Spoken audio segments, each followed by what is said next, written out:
fumu kimbangu ye wana nde totanga procès parce que ye wana bakoseli ye makambo ebele lobi na lakisaki bino ke tala kaka bamutu oyo azayebisa papa mobokoli na ye papa kuyela ayebisa alobi ntango kombo na ye kolobama ye kozala te avant yo ozala nga nazalaki estce moto nayobi te ke christianisme alokutaka na 1897 azoyebisa papa na ye te mpo baninga papa na alobi bon nayebisi yo boye nga kimbangu avant yo tata ozala nga nazalaki donc kimbangu amona tata wana ndenge asalama kimbangu amona tata wana ndenge aya na mokili abi d'ailleurs avant kombo na nga babetanga lisolo na mokili oyo kozala te effectivement mpe papa koyela azala te ece so motu wana akose trompe ayebisa papa nani na kokundela bino video wana papa oyo amongala oyo sokombo oyo na oyesa bino alobi nga nalingaki okundela bato obeta mondele po tokutana na kasho na ndolo tu peux gérer ta vie so eza nzambe te même tata na mama na yo bakogere vie na yo te il faut baanalizaka bamerveille kimbangu asala il faut baanalizaka yango kimbangu abanobima ta 50 kimbangu bokangie ta bokolela elubimashaka oyo motu moko alors boluka epa bachrétien même soi-disant jésus na bango vivaka na bible ese asala makambo wana ese branham asala makambo wana ese paul asala makambo wana ozala réaliste te kimbangu eza mouvable na 1921 abeta nzete na lipanga na village wana même source ya mai ezalaka te pembeni na village wana mai ezalaki te e na 1921 mai wana ebimaka ti lelo ezali ebimaka madusu miso te esilaka te mai wana ebimaka pembeni yango ata source oyo lake oyo rivière eza te ti lelo depuis 1921 ezali alobo luka mofoko osala bacomparaison kimbangu eza recensé 1400 et quelques rien que Bibembe oyo lamuka le plus vieux ya Bibembe alamusa ye awa na palais du peuple ozomona palais du peuple na RTNC ezalaki cimetière na bamonga liema ya mindele kimbangu alamusa mwana ya mindele asala 50 na se ya mabele kimbangu alamusa ye mindele batie ya defi balongoli croix baefase kombo babi kimbangu yebisa biso moto aza kimbangu abenge na kombo ne moto ala bimi asala 50 ans bino boyoneye mazebo lazare asala 4 jours en tout cas vraiment wana tasoni donc moto 50 ans bimi mindele bango bo babi kimbangu oza mutu te ozali nzambe aye kokutana na bayinde donc ya biso bafe ezali bakoloba bible oyo la parole de Dieu. Je pose la question à tous les pasteurs dans Congo. Qu'est-ce que la parole? Qu'est-ce que la parole? Comme toi, il faut canisa. Il faut canisa. Donc la Bible, on a dit canisa va péder. La Bible, on a dit canisa va malédiction. Maman, il a fait ta moi en de canisa maudit. Il a fait ta moi de pense à la maudit. La parole de Dieu est yo, eza nzete, eza mai, eza manga, eza makala. La réalité où ezali. Parole ezali makalisho yo kalisaki. Et olobi yango na maluba. Bible eza parole te. Soki osi par exemple Matthieu, eza selon Matthieu, eza selon bakunda Matthieu.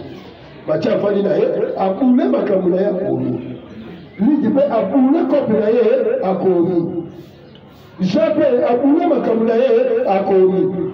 Kuta bakisi kuna le biono disciple bien-aimé de Jésus. Andoni ngolana na Jésus na todo. Muta konde, est-ce que vous avez muta babena na na todo? Jamais vous va péter. Alors pour vous dire que et vous avez inspiration à Zambiti. Inspiration peut ça dans mauvais. Et bon son mutu, à quoi pour mutu? Abi a mutu ça quoi pour mutu, ça peut inspiration.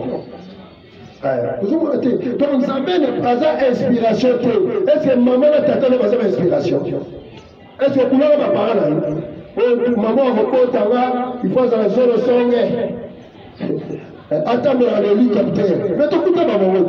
Je suis pas maman, bamisu bakuta ba mama na ba kisengi babita na mama na kisengi ya portail bamisu bakuta ba mama na ba za koka bamisu bakuta mama na ba bouger na ba joli bébé est-ce inspiration aboya ye aliga ye mutumbwindu evevu obanda bon alors ngefa na obanda kaka na eloko moko oyo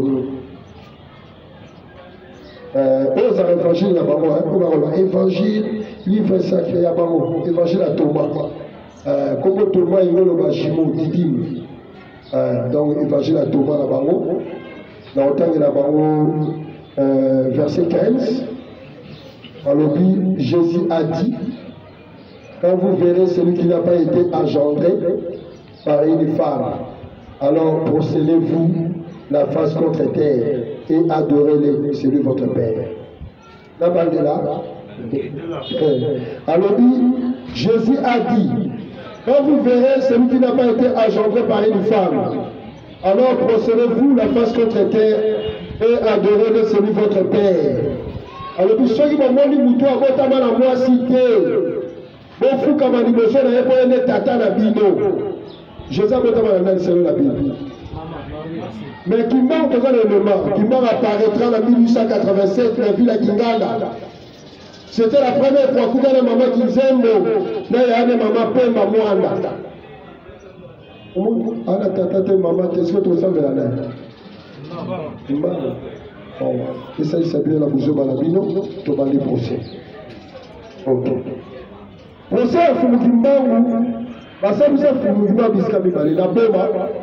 D'ailleurs, nous avons la démarche de la procès, ce qui a été dit. Parce que bon, mais la première prison, il faut Mugimba. Au delà de la prison, on a plusieurs fois. D'ailleurs, tu as continué la prison, on a chaîne à Milene. Et Kimba, autant comme l'entrée principale de la prison, a beaucoup de l'ajouter. Azam Mouké, mais Mouké à Milene. Donc, quand on fonctionne, on continue sur la tombe, à Betty la scène, ma fille et celle de la mine. Sur la Betty, ma fille et ça là-bas. Tout le monde a un mot. Et porte wana bakanga ngo batwaleka wana te ko catholique bakaja pemba ali ba to ko na musambela mi wana mi ngani kiki ba ko ba kimi na ba seigneur nga musula ba ko ya ba ko na ba twagera ga kuna ba nguza so ko nguzo ko ti e ko ya na ko sambeli ogona la même politique so na catholique protestant ba église de sommet qu'est-ce que le problème et to kena la prison wana na escalier na ko kita na seska ba ménager qui prison ko vite fait pour la fin du mois. Donc il faut que nous fassions 30 jours, un mois, à Foukamagabe, à l'Obarinoti. Et le 30e jour, on a un kakebeta. Abîmer la porte, il y a ma peine. Abîmer la porte, parce que c'est un côté de prison. Et c'est la prison comme ça qui va un bâtiment administratif. Prison, est-ce qu'il va détenir dans un assez. Alors quand on a mis à la porte, à l'Ibanda, on va détenir dans la salle. Afuka mikote wana komi aigle mire bukani biskani bale ba detenu musuma kimi ba o ba na retard okima bakangi bango mindele bakangi bango ba chef ba check courant et bomba ba l'esquelette de ngoza wana et porte wana kene na moti na madinga mire wana zalaka yango la check bango en défi ba ina na eloko moko ya Jésus oyo ezalaka ti lelo bazoka moko ya kimbangu bapreve ezali tokoke na prison okoyebisa bino na ane oyo kimbangu abimaki na kashe mire wana ekoya et l'autorité à bombe va pas que tu wana. Voilà, ça doit être Paul. Voilà, ça dit sur Paul, on va éviter ce sont des fous. Voilà, ça se comme d'abord. Ok. Et dans la prison. Jugement du conseil de guerre de Tisville. Donc, Tisville, les armes Mazamboulou. Allez-le. Tu connais pas la prison, tout le monde a Karaf, les Arana, les Arana, Tilolo, au fondement de l'armée. Audience publique du 3 octobre 1921. En cause ministère public. Ministère public a Zali Moutoua à défendre l'État. Donc, Azar procureur. Contre Kimbangu et consort, Kimbangu na Matoulaye. Vu par le conseil de guerre, siégeant anticipé. Donc, Kimbangu va s'amuser dans le conseil de guerre. basoda balakisa biso kosepeke basambisaka soda oyo babo kimbangu basambisa ete lokola prisonnier ya droit commun oyo aza kokenda parquet akokenda tribunal non basambisa kimbangu na titre lokola mercenaire lokola soda moko akimi bitumba donc basambisa oyebi il faut boyeba contexte ya fulu kimbangu epoke wana kimbangu ça est danger maintenant, on a tenu à Fumukimba, on a fatigué à sa Bible. Mais Fumukimba, c'était un grand dérangement. Parce qu'il va surveiller sur chaque déplacement. Pour ça, on Congolais, on a valeur et Kimba ou Dieu. Nous connaissons la valeur et Kimba ou la Moka Oyo. Nous tournons dans le pico. Et tant que l'on a Jésus, mais ça n'a pas tout. Comme tout. Il n'y a pas si on a mis ce puis on fait la cahier, on a été ingrat, donc on a souffrir dans ma donné Oyo. Donc on s'en a plus côté. Et puis, nous avons averti pourquoi. Nous avons la chance la vie là-bas. Je fais ma part.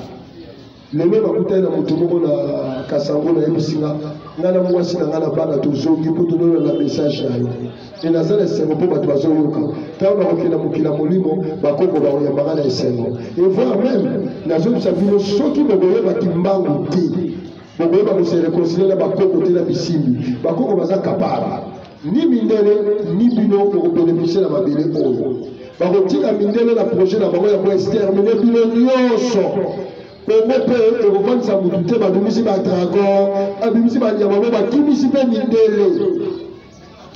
Ngakutu, na ozo moyen aussi na bakoko po ba royoke là-bas. Moi si na ngana bana na mama na nga, toki na chova na mai. Yenge tebe. Alors bino ko ba kimbango te, ba ko pe ma bino na ba mindele to, pour y comprendre pourquoi on a bichoté. Alors, région soumise au régime militaire. Mitigé par ordonnance. Mbazangu Mozaki géré net aux hommes en accord avec Mikolo Baté état de siège. Baché Sonazo géré. Et à l'époque, étant donné que Raji Joana de Rossi, c'était un Italien, un mercenaire italien. De Rossi, voilà. C'était un mercenaire italien. Un mercenaire Azanani. Azani Soda Oyo, Basomba Kaye, Balouwa Kaye, Bafouti Mbongo, Yakenaga Koboma, il s'en fout. Azana la compassion de côté de la route.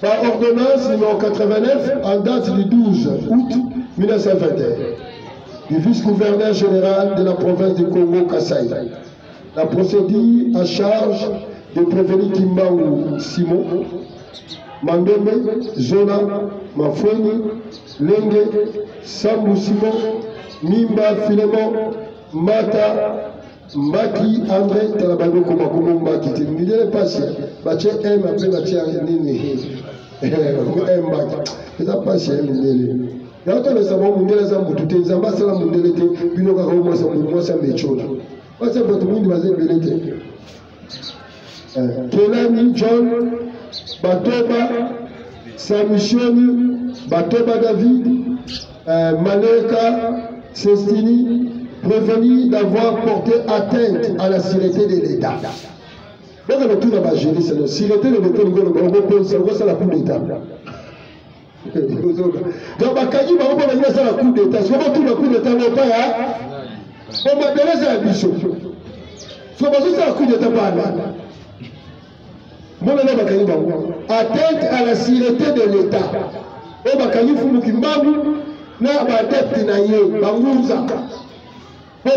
Atteinte à la sûreté de l'État. Sûreté de l'État qui est au niveau où ça est pour déstabiliser le pouvoir politique en place. Or, le pouvoir politique en place, c'était les 13 familles Illuminati. Les 13 familles Illuminati. Banzambe ya Bamindele.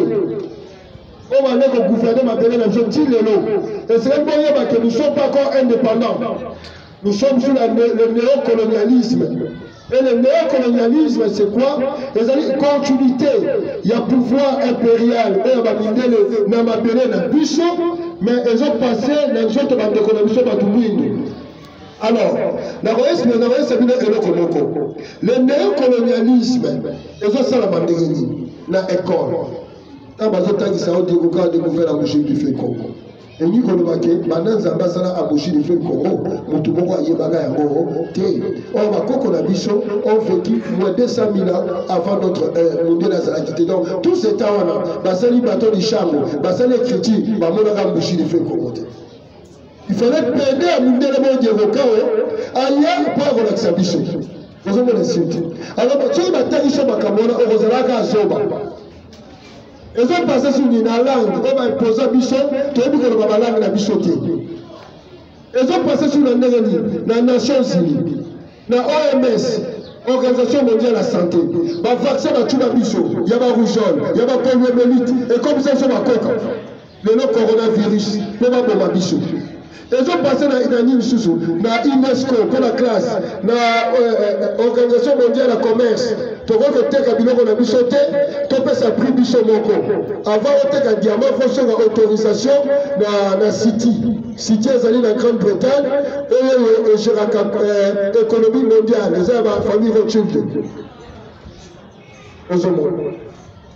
Donc avant, dit du souffle. Donc, on devait HR, au commissariat des réfugiés, Interpol, poser bichou, on me dit qu'on va l'amener, c'est ça le néocolonialisme. Monnaie à la Congo, franc congolais, franc CFA, franc des colonies françaises. Basali éco bini basali, basui image à sexe, monnaie na zopima na mutumwetu. Yawo pays wana yawo safi ba ndagolia. Nous avons des affaires. Et puis, il y a même sur la religion.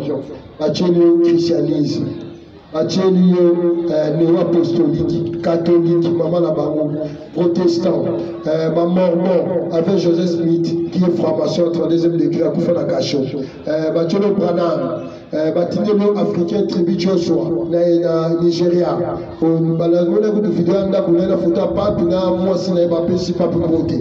Au sataniste, voilà. Le Opus Dei, moi, c'est le service de renseignement là-bas. Le à ma pays.